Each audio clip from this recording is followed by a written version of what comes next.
Hey everybody, so last time I talked about all of the Paranoia songs, and a couple of you suggested that I should do top 10 Trip Machine songs. That makes perfect sense, right? Well, before we do anything, let me see if I can make that thing appear in the corner. Yeah, there it is. So yeah, you can watch that video if you haven't already. Well, anyway, there's one little problem with that idea. There aren't enough songs to make a top 10 list. So what we're gonna do is a sort of mini review of all 8 Trip Machines, and we're just gonna go in order. So we get to see how the series evolved from its inclusion in the very first DDR to its big finale in DDR-X3. For this video I devised this cute little scorecard to keep track of all of them, and at the end I'll say which ones I like the most, which ones I dislike the most. It'll be another kind of fun retrospective video.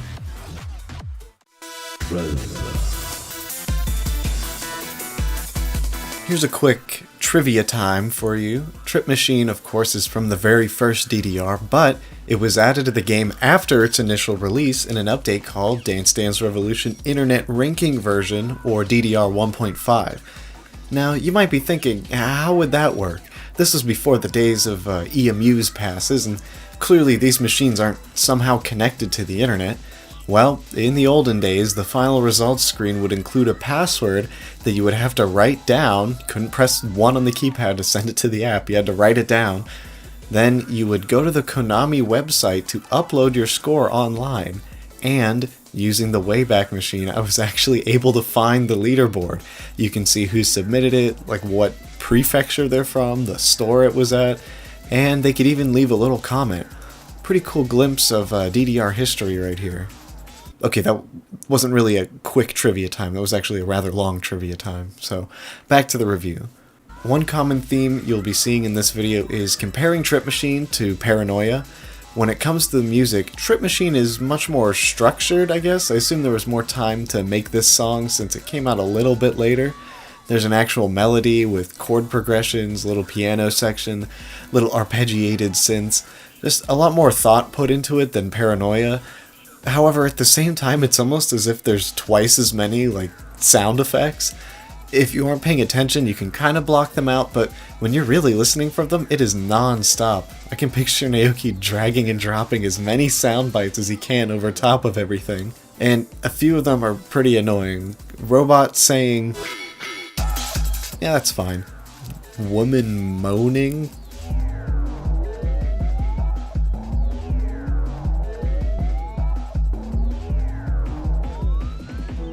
It's so weird.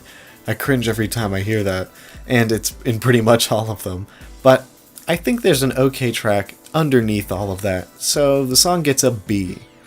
Now let's talk about the chart, and this is going to be hard to objectively evaluate since, judging by the name Trip Machine, you might understand that this chart is meant to trip players up, although ironically it isn't much worse than every other song in the game in that regard.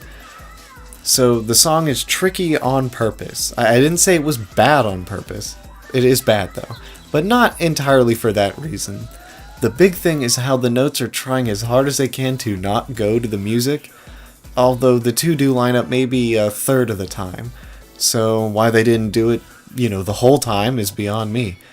For 1998, that's not a surprise, but by modern charting standards, it's a total flop.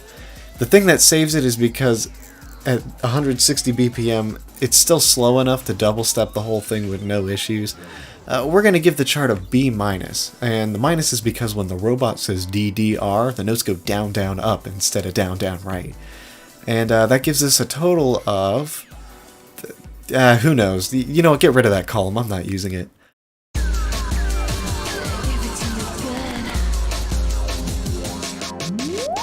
This song came out at the same time as Paranoia Mac's Dirty Mix, and if we, compare the two, Trip Machine Jungle Mix is so much more of a drastic change. It completely reimagines the song instead of, tweaking it by 1%.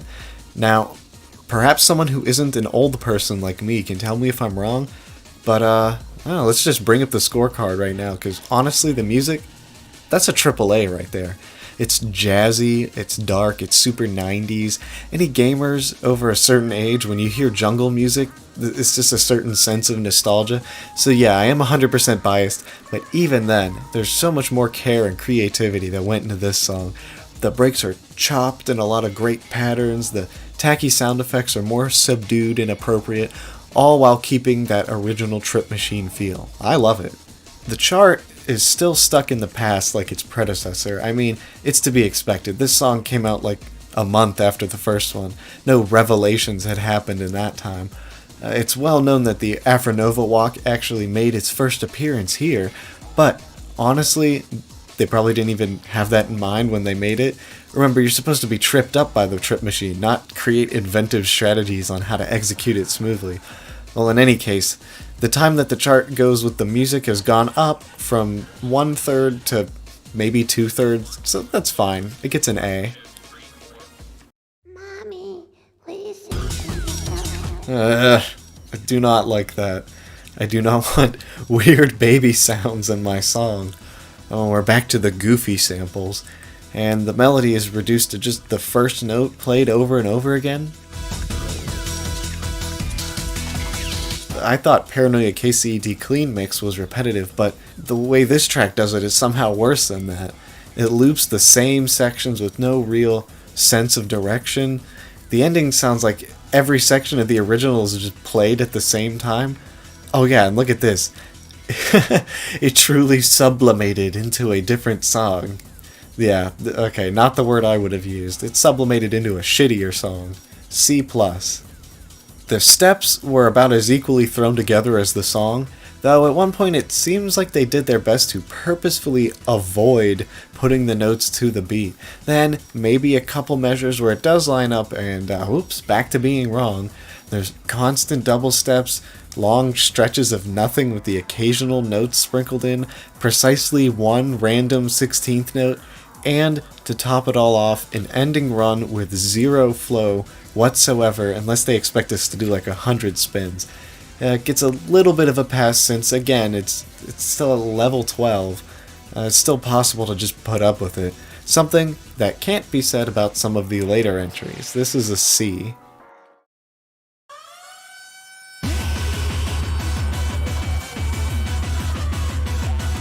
At 180 BPM, Trip Machine Climax was the fastest Trip Machine to date, and I personally think the beat works well at the faster tempo. That, combined with the pounding double-time bass and the siren at the beginning, give a great sense of urgency. The production notes on this one are funny too. This song was created by expressing the feeling of having a mental breakdown. That would have fit better with Trip Machine Love Mix. By comparison, I think Climax does well in most of the areas where Love Mix kind of fell short. It uses the motifs from the first two Trip Machines, but is still able to transform them as well as having a distinct progression. Each new section of the song is different and interesting. This is one of those classic early songs where they get it right. It's an A+. This is a tough chart to rate. There's some pretty nice patterns, but at the same time, some real stinkers. This long jackhammer is totally unneeded. Near the end, the difficulty spikes with these awkward step jumps. At the same time, there are a couple instances of these nuanced crossover patterns that seem a little ahead of their time, but again, that just makes me think they got lucky and didn't really know what they were doing. Still, just like the last entry, the weird patterns aren't deal breakers, nothing too offensive, and it only serves to add a bit of more challenge. I'll put it at A-.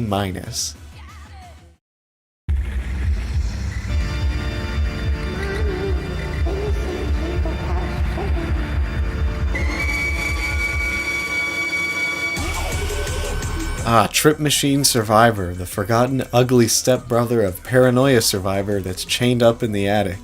The contrast between those two songs is pretty astounding. Sure, Trip Machine Climax has the siren at the beginning, but that's one sound effect, and I feel like it's quieter in that song. For Trip Machine Survivor, they decided to blast the most shrill, ear-piercing, wailing, screeching samples throughout the entire song, totally drowning everything out. Even in the mid-range, there's a bunch of ambient droning. It's hard to hear anything else going on. The only reason this track isn't getting an F is because one, the scale only goes to E, and two, the ending is okay, and the screaming mostly subsides by then. But man, is this track hard to listen to. I'll give it a D. Now here's the strange thing. Compared to the song, the chart is extremely well done. It follows the rhythms perfectly well. There's some really nice crossover usage, especially at the end, and a wide variety of unique patterns. I only counted one double step in the whole chart, which is really saying something for these old tracks. This is a double A. Yeah, now I almost feel bad this song kind of gets forgotten compared to Paranoias Survivor, but hold on. Was that the fucking cartoon explosion? Okay, goodbye forever.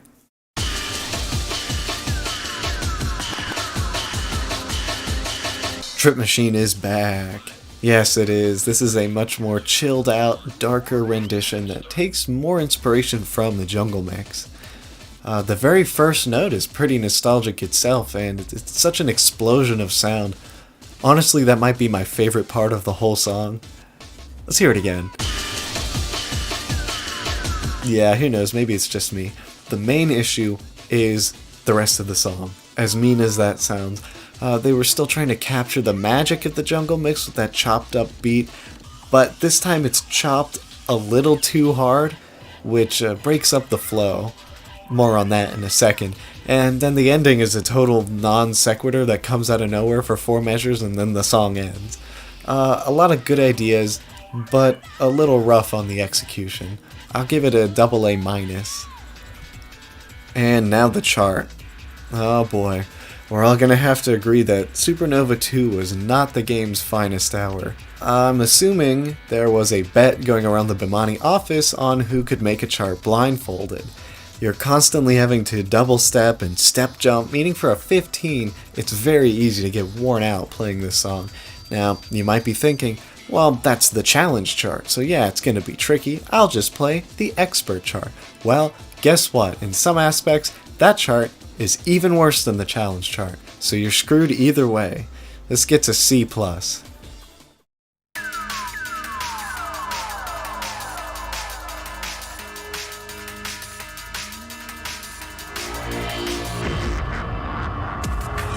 Trip Machine Zack Nanoglide Mix. Kick-ass name, by the way. Much like its counterpart, Paranoia KSKST Mix, I've heard plenty of good things about this song, so I'm excited to get a sort of first look in this video.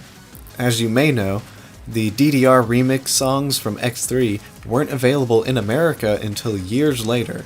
This is the only song on this list that I've never played before, and I will say the music doesn't disappoint. It's a fantastic liquid D&B. I wouldn't even call it a remix, it's more like a reimagining, tailored to more modern sensibilities, but with the original Trip Machine still at the foundation. Sometimes a really old game gets a remaster, and when you look at the new graphics, your first thought is, huh, that's weird, I always remembered it looking like that. This song is that, but in music form. I'm giving it a double A+. Unfortunately, that is where the praise stops. There isn't much that can be said about this song that I didn't already say about Trip Machine Phoenix, except now it's faster and more difficult. Some of these patterns are straight up brutal, but the worst part for me is that it starts off with a couple bars that are tricky but doable, so now for the rest of the song, I'm second guessing myself because maybe I'm just not seeing the real way you're supposed to pull it off. Imagine that one insane measure from B4U Voltage Special, but it's the entire chart. This is a major disappointment. I'm going to give it a C-. And so we've arrived at the thrilling conclusion. Will it live up to expectations, or be just another weird disappointment? Oh, I'm sorry, were you... No, that's fine, keep going. Well, it's kind of both. Here's my biggest gripe with the song. It's the intro. The beginning, it clearly doesn't sound too much like Trip Machine, it sounds like a generic dance beat. It takes forever for the music to really pick up, and the song is only about 1:30 seconds. Hell, I'm probably gonna have to play it in the background like 3 times to finish this review. We don't even hear the main melody until halfway through the song. That's time we could have spent, referencing other themes from the original before it just abruptly ends. I could even draw parallels to Trip Machine Survivor in terms of which of the two songs got the most attention. The composition is fine, it's a fun track to listen to, but it definitely feels rushed, which is a shame for what's supposed to be Trip Machine's big send-off. I'll have to settle on an A. Talking about this chart gives me a chance to summarize my thoughts on the series as a whole, since I believe it exemplifies a pattern I've been seeing throughout making this video. The problem is that the core identity of the Trip Machine series was doomed from the start. What I mean is making a song that intentionally tries to trip you up and making a song that's fun to play, that is a Venn diagram with very little overlap. So when you try going all out on doing both of those things at the same time, you get something like Trip Machine Evolution. The highs are exhilarating, but the lows are at their most punishing. You've got this genius crossover step jump pattern that I will lovingly refer to as the washing machine, and of course, who can forget this gem? I don't know what it is with X3 boss songs and having iconic stop sections. These moments are only fleeting, however, since they share the same chart with something like this.